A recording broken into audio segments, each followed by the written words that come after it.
નમસ્તે બાળકો,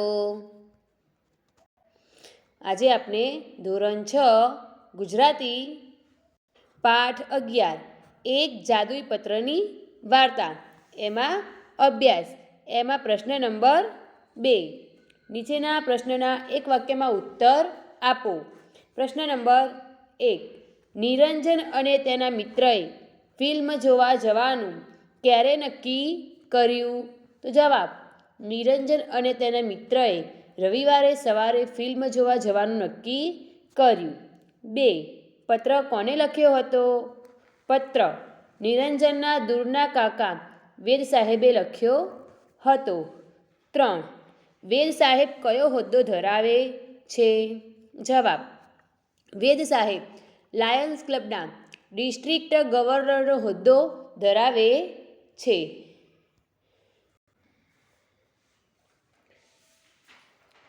4 ફિલ્મ જોવા માટે મેનેજરે શી વ્યવસ્થા કરી?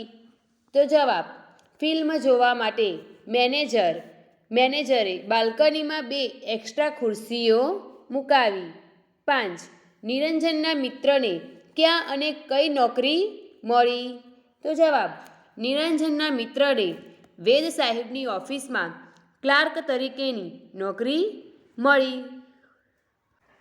હવે સ્વાધ્યાય એમાં પ્રશ્ન નંબર 1 નીચેના પ્રશ્નોના સવિસ્તર ઉત્તર આપો।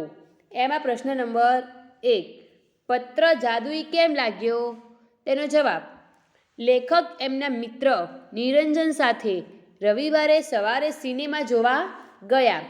તેમને અગાઉથી ત્યાં ટિકિટ લીધી નહોતી અને થિયેટર હાઉસફુલ હતું।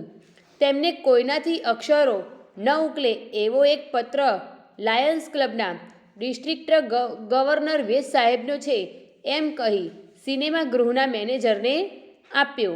મેનેજરે બાલ્કનીમાં 2 વધારાની ખુરશીઓ મુકાવીને બંને માટે સિનેમા જોવાની વ્યવસ્થા કરી। આથી પત્ર જાદુઈ લાગ્યો।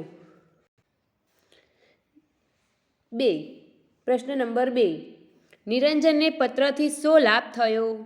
જવાબ, નિરંજનને પત્રને કારણે મફતમાં ફિલ્મ જોવા મળી।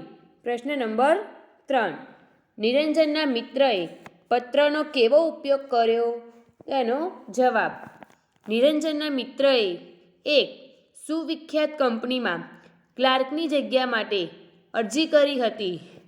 એનો ઇન્ટરવ્યૂ હતો। મિત્રએ જાદુઈ પત્ર લઈને ગયો। તેને એ પત્ર PA દ્વારા કંપનીના મેનેજરને મોકલાવ્યો। વાસ્તવમાં જેમણે એ પત્ર લખ્યો હતો તે વેદ સાહેબ પોતે જ એ કંપનીના મેનેજર હતા। આમ નિરંજનના મિત્રએ પત્રનો ઉપયોગ નોકરી મેળવવા માટે કર્યો। પ્રશ્ન નંબર 4 વેદ સાહેબ વિશે 5-7 વાક્યો લખો। જવાબ, તો વેદ સાહેબનું નામ MG વેદ હતું। તેઓ લાયન્સ ક્લબના ડિસ્ટ્રિક્ટ ગવર્નર હતા। તેઓ નિરંજનના દૂરના કાકા હતા। નિરંજનનો મિત્ર જે કંપનીનો ઇન્ટરવ્યૂ આપવા ગયો હતો તે કંપનીમાં વેદ સાહેબ મેનેજર હતા। પત્ર તેમના જ હસ્તાક્ષરમાં હતો છતાં તે વાંચી શક્યા નહીં। આવો પત્ર તેમને કોઈની ભલામણ માટે લખ્યો હોય એવું પણ એમને યાદ નહોતું। નમસ્તે બાળકો।